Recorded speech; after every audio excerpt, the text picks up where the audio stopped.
చిత్ర పరిశ్రమలో హీరోయిన్ల మధ్య వృత్తిపరంగా పోటీ ఎప్పుడూ ఉంటుంది. కానీ ఇప్పుడు మీకు చెప్పబోయే సంఘటన వింటే ఇలా కూడా జరిగిందా అని మీరు ఆశ్చర్యపోవడం ఖాయం. ఎప్పుడూ ఎవరితోనూ గొడవ పడకుండా తన పనేదో తను చూసుకుని వెళ్ళే కళాభినేత్రి వాణిశ్రీ నటిగానే కాకుండా దర్శకురాలుగా సత్తా చాటిన విజయ నిర్మలల మధ్య చాలా ఏళ్ళు ఇగో వార్ నడిచింది. వాణిశ్రీ సరదాగా అన్న మాటను విజయ నిర్మల సీరియస్గా తీసుకోవడమే దీనికి కారణం. దాదాపు 2 నెలల పాటు జరిగిన ఈ మాటల యుద్ధం తర్వాత సినీ పెద్దల జోక్యంతో సద్దుమణిగినప్పటికీ అప్పటి నుంచి వాణిశ్రీ విజయ నిర్మలల మధ్య మాటలు లేవు. ఈ సంఘటన తర్వాత సూపర్ స్టార్ కృష్ణ వాణిశ్రీ కాంబినేషన్లో మరే సినిమా రాలేదు. అప్పటికే కమిట్ అయిన 1-2 చిత్రాల్లో ఇద్దరూ కలిసి నటించారు. కానీ ఆ తర్వాత ఈ కాంబినేషన్ రిపీట్ కాలేదు. తన భార్య మనసు నొప్పించడం ఇష్టం లేక వాణిశ్రీతో కలిసి నటించడం మానుకున్నారు కృష్ణ. బయటి ప్రపంచానికి తెలియని ఈ వారు వెనుక ఉన్న పూర్తి వివరాలు సేకరించి మీకు అందిస్తున్నాం.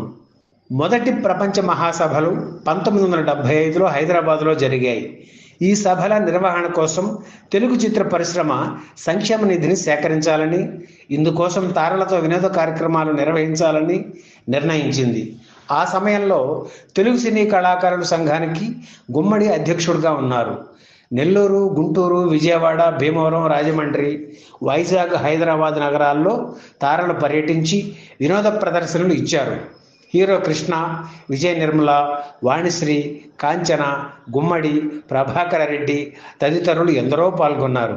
ఈ వినోద ప్రదర్శనలో భాగంగా వాణిశ్రీ, కాంచన అత్తా కోడళ్ళు అనే నాటిక ప్రదర్శించారు.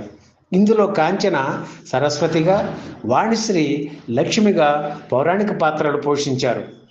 ఇద్దరు స్వర్గలోకం నుంచి భూలోకం వస్తారు. వాణిశ్రీని ఏమత్తా ఇలా వచ్చావు అని కాంచన ప్రశ్నిస్తారు. ఈ ప్రశ్నకు ఒక్కో ఊళ్ళో ఒక్కో రకంగా సమాధానం చెప్పేవారు వాణిశ్రీ. ఒక సెంటర్లో ప్రేమనగర్ చూడడానికని, ఇంకొక సెంటర్లో మంచివాడి చిత్రం చూడడానికి వచ్చానని తమాషాగా సమాధానాలు చెప్పేవారు వాణిశ్రీ. ఆమె సమాధానం జనానికి నవ్వేవారు, చప్పట్లు కొట్టేవారు. ఇలా వైజాగ్లో ప్రదర్శనలు ఇస్తున్నప్పుడు కాంచన అడిగిన ప్రశ్నకు నాగేశ్వరరావు గారు నటించిన దేవదాసు చిత్రం వచ్చిందట, టిక్కెట్లు దొరకటం లేదట, అందుకే రామారావు గారు నటించిన కథానాయకుని కథ సినిమా టిక్కెట్లు తీసుకురమ్మని నారదుడిని పంపాను అన్నారు వాణిశ్రీ. ఆమె అలా అనగానే జనం నుంచి పెద్ద ఎత్తున స్పందన వచ్చింది. ఈలలు, చప్పట్లు మారుమోగాయి. అంతా బాగానే ఉంది. కానీ ఆ సభలో ఉన్న నటి విజయ నిర్మలకు ఇదంతా చూసి ఒళ్ళు మండిపోయింది. ఎందుకంటే ఆమె దర్శకత్వంలో హీరో కృష్ణ నటించిన దేవదాసు ఆ సమయంలోనే విడుదలైంది.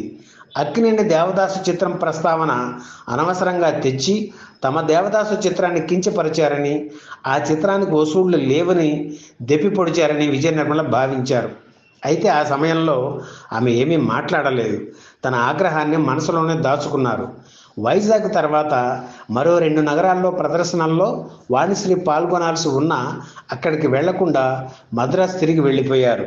ప్రపంచ తెలుగు మహాసభలు పూర్తయ్యాక అసలు పంచాయతీ మొదలైంది. ఆ రోజుల్లో తెలుగు సినీ కళాకారుల సంఘం ఆఫీస్ మద్రాసులో విజయ నిర్మల ఇంట్లోనే ఉండేది. మద్రాసు వెళ్ళగానే వాణిశ్రీ మీద కంప్లైంట్ ఇచ్చారు విజయ నిర్మల. వెంటనే సంజాయిషి కోరుతూ వాణిశ్రీకి ఓ లేఖ రాసింది తెలుగు సినీ కళాకారుల సంఘం. ఇందులో 2 అభియోగాలు ఉన్నాయి. ఒకటేమిటంటే మరో 2 నగరాల్లో ప్రదర్శనల్లో పాల్గొనకుండా మధ్యలోనే మద్రాసు వచ్చేయడం. రెండవది పాత దేవదాసు చిత్ర ప్రసక్తి తెచ్చి కొత్త దేవదాసు చిత్రాన్ని హేళన చేయడం. దీనిపై సంజాయిషి ఇవ్వాలని కోరుతూ వాణిశ్రీకి పంపిన ఆ లేఖలో 25 మంది సభ్యులు సంతకాలు చేశారు. ఆ లేఖకు వెంటనే సమాధానం ఇచ్చారు వాణిశ్రీ. ఎవరినో వ్యక్తిగతంగా బాధించాలని నేను ఆ మాటలు అనలేదు. కేవలం ప్రేక్షకుల్ని నవ్వించడానికి అన్న మాటలు అవి. దీనికి సంజాయిషి ఇవ్వాల్సిన అవసరం నాకు లేదు. ఎవరి మనసునైనా నొప్పించి ఉంటే నేను బాధ్యురాలని కాదు అంటూ రిప్లై ఇచ్చారు వాణిశ్రీ. అయితే ఈ వ్యవహారం అంతటితో సద్దుమణగలేదు. విజయ నిర్మల వదిలిపెట్టలేదు. తెలుగు సినీ కళాకారుల సంఘానికి వాణిశ్రీకి మధ్య ఉత్తర ప్రత్యుత్తరాలు నడిచాయి. ఎవరూ వెనకడుగు వేయలేదు.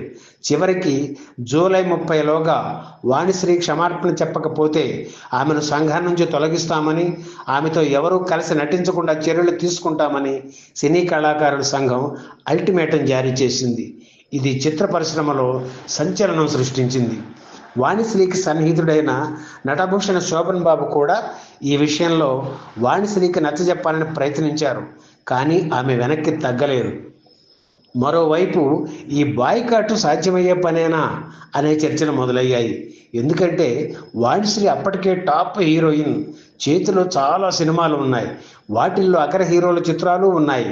శోభన్ బాబు ఈ విషయం గురించి మాట్లాడుతూ ఇదేమీ పెద్ద సమస్య కాదు, త్వరలోనే సమస్య పోతుందని భావిస్తున్నాను అన్నారు. జగ్గయ్య గారు కూడా సర్దుబాటుకు ప్రయత్నిస్తున్నారు. అయితే వాణిశ్రీతో ఇకపై కలిసి నటించకూడదన్నది వారి వ్యక్తిగత విషయం అనడం గమనార్హం. రెబల్ స్టార్ కృష్ణరాజు మాత్రం అసోసియేషన్ తీసుకున్న నిర్ణయానికి మద్దతు ప్రకటించారు. వాణిశ్రీని సంఘం నుంచి తొలగిస్తే ఇందులో సభ్యులు కాని వారు కొందరు ఉన్నారు, వారిలో వాణిశ్రీ ఒకరు అవుతారు. కాకపోతే ఈ నిర్ణయం వల్ల అసోసియేషన్ మరింత బలమవుతుంది అన్నారు.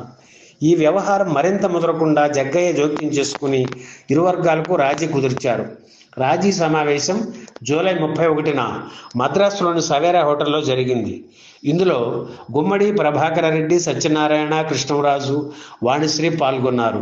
సమావేశం అనంతరం ఉభయలం సామరస్యంగా రాజీ పడ్డాం. వాణిశ్రీ మా సంఘంలో కార్యవర్గ సభ్యురాలిగా కొనసాగుతారు అని గుమ్మడి ప్రకటించారు. అయితే ఈ సమావేశానికి హీరో కృష్ణ, విజయ నిర్మల, జమున, నాగభూషణం హాజరు కాకపోవడం గమనార్హం. వ్యవహారం ఇంతటితో సద్దుమణిగిన అప్పటి నుంచి వాణిశ్రీ, విజయ నిర్మలల మధ్య మాటలు లేవు. అంతేకాదు ఆమెతో కలిసి నటించకూడదని తన భర్తకు ఖచ్చితంగా చెప్పేశారు విజయ నిర్మల. 1990లో రావు గారింట్లో రవిడి చిత్రం తీస్తూ అందులో హీరో వేషం కోసం హీరో కృష్ణను సంప్రదించారు నిర్మాత ఎన్ రామలింగేశ్వరరావు. ఆయన హీరో కృష్ణ అభిమాని. తన అభిమాన హీరోతో కొన్ని చిత్రాలు కూడా తీశారు రామలింగేశ్వరరావు. అందుకే హీరో కృష్ణతో ఉన్న సాన్నిహిత్యంతో ఆ సినిమాలో నటించమని కోరారు. అందులో అక్కినేని కీలక పాత్ర పోషించనున్నారని తెలిసి సంతోషించి ఓకే నేను చేస్తా, ఇంకా ఎవరు నటిస్తున్నారు అని అడిగారు కృష్ణ. మీ పక్కన రజనీని అనుకుంటున్నాం సార్, నాగేశ్వరరావు పక్కన వాణిశ్రీ గారు చేస్తున్నారు సార్ అని చెప్పారు రామలింగేశ్వరరావు. వెంటనే వాణిశ్రీ ఉంటే మనం చేయం కదా, వేరే హీరోని పెట్టుకోండి అని చెప్పారు కృష్ణ. ఆయన్ని కన్విన్స్ చేసినా వినకపోవడంతో అప్పుడు సుమన్ను ఎంపిక చేశారు. ఈ వీడియో మీకు నచ్చితే లైక్ చేయండి, షేర్ చేయండి, వెంటనే సబ్స్క్రైబ్ కూడా చేయండి.